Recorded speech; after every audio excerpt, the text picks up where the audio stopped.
Por muitos anos eu ouvi pessoas e pregadores dizendo que nós sofremos para podermos consolar outros quando eles estiverem sofrendo. Isso significa dizer para uma mãe que ela perdeu seu filho para que ela possa consolar outra mãe que perderá o seu filho. Significa dizer que você sofreu um acidente para que você possa consolar outro que se acidentará amanhã. Que você está sofrendo hoje, seja por uma doença, seja pela dor de um ente querido que se partiu, seja por questões financeiras, desemprego, mas que esse sofrimento é um plano de Deus para que você possa levar consolo a alguém amanhã que estará vivendo a mesma dor e o mesmo sofrimento que você. Eu, em toda a minha vida, vivenciei grandes dores, grandes lutas, e por muitas vezes me vi chorando no canto do meu quarto, sem entender o porquê de tantas coisas que vivi. Muitas vezes, mesmo sem conhecer a Deus, eu o culpava pelo meu sofrimento. Eu perdi meu pai, perdi minha mãe, ainda pequeno. Eu fui tutelado por uma família. Louvo a Deus por isso. Mas essa família nunca me adotou, ela nunca me registrou como filho. Por diversas vezes, eu tinha que ficar explicando que eu não era filho. Porque as pessoas, na sua inocência, me perguntavam: mas por que você não tem o sobrenome do seu pai, da sua mãe? Por que você não tem o sobrenome dos seus irmãos? E eu tinha que sempre estar remoendo a dor de saber que eu não era filho. E muitas vezes eu perguntava para Deus: por quê? Com o passar dos anos, experimentei outros tipos de sofrimento. Cresci com uma sensação de não ser parte de uma família. Sempre me sentindo rejeitado, inferiorizado. Eu queria dizer que, em meio a toda essa caminhada de sofrimento, de lágrimas, de choros, de perguntas, eu aprendi que, na verdade, nós não temos que perguntar para Deus o porquê. E também discordo de muitos que dizem que a gente tem que perguntar o para quê. Eu aprendi que nem o porquê nem o para quê são importantes. Mas é como eu procedo no dia a dia diante das dificuldades que a vida me apresenta. Dizer que tudo que eu vivi é para que eu pudesse consolar outros não é uma verdade bíblica. Isto é uma confusão. Na verdade, uma distorção do que o apóstolo Paulo escreve à igreja de Corinto. É uma forma de podermos tentar confortar aqueles que estão sofrendo, dizendo para eles que este sofrimento de agora que você está vivendo é para que você depois possa consolar outro. É tentar responder ao para quê. E como eu disse, nós não temos que perguntar nem por quê e nem para quê. Nós devemos viver de forma a honrar a Deus em todas e quaisquer situações, ainda que nós possamos não entendê-la e nem compreendê-la.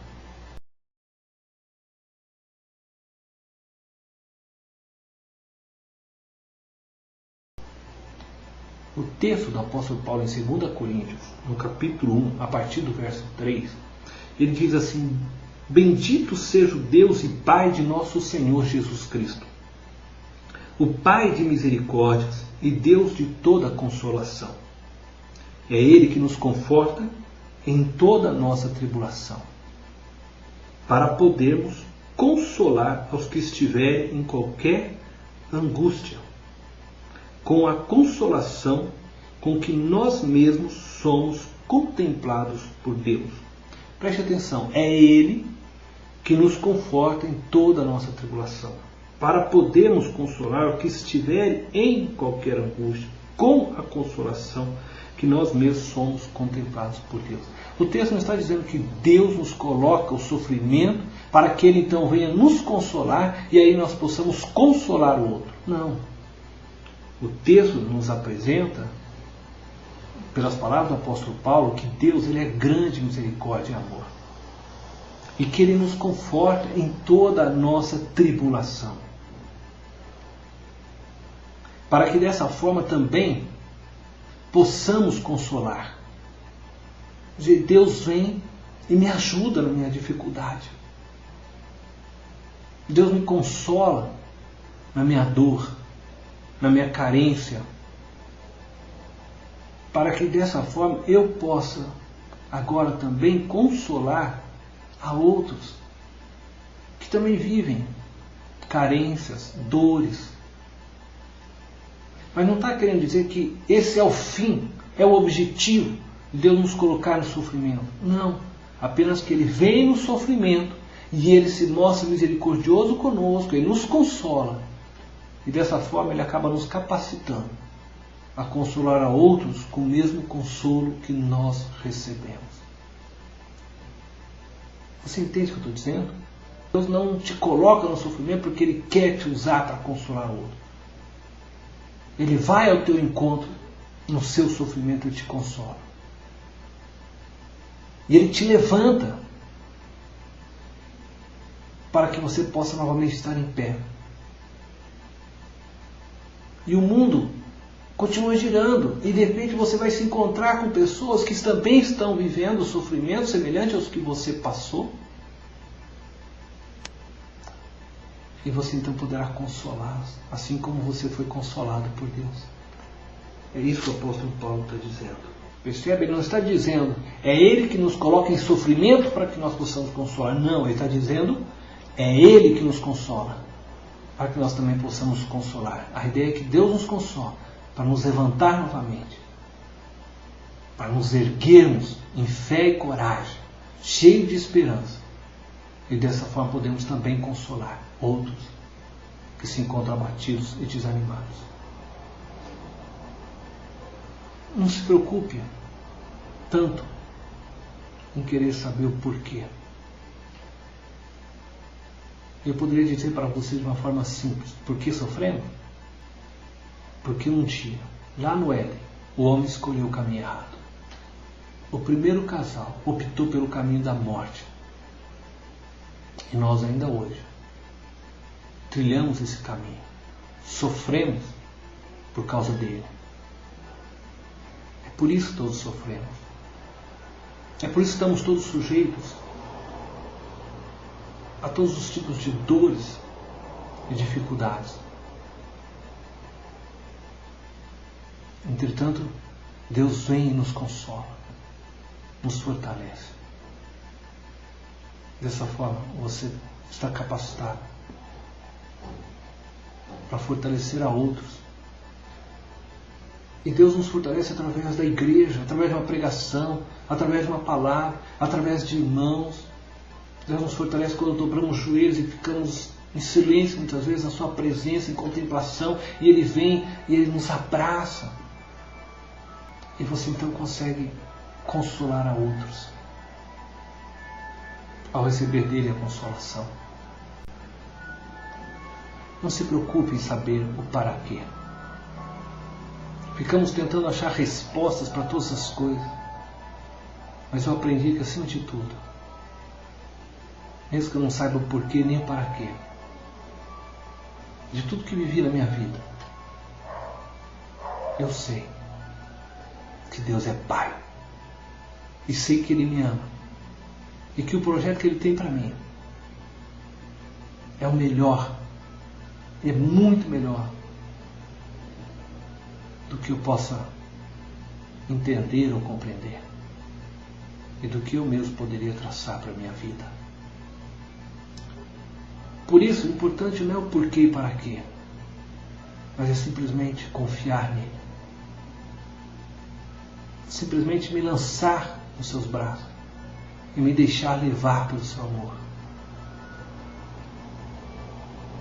E buscando cada dia mais viver de forma que Deus seja honrado,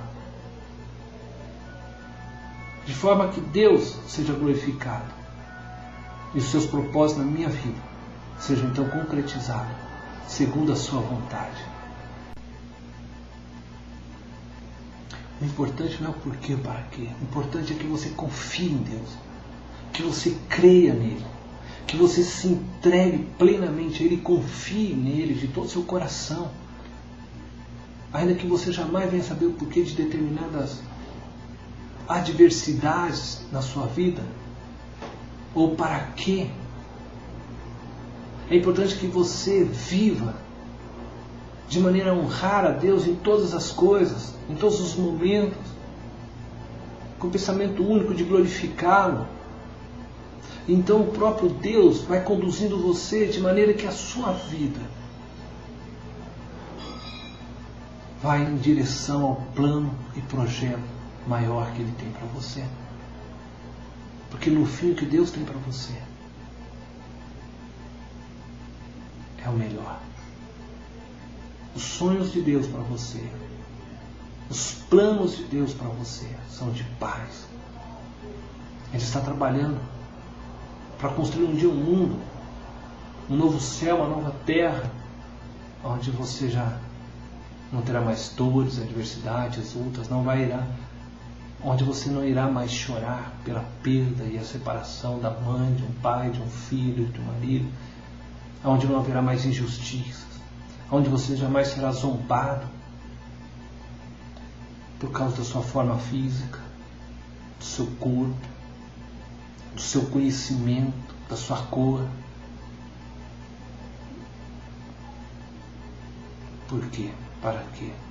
Não me importa mais.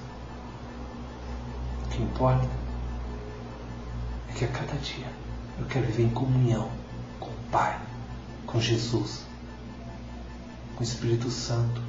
Eu quero viver em comunhão com este Deus plenamente. Desta forma, eu vou poder viver e cumprir o propósito maior da vida, que é glorificar a Deus. Deus te abençoe.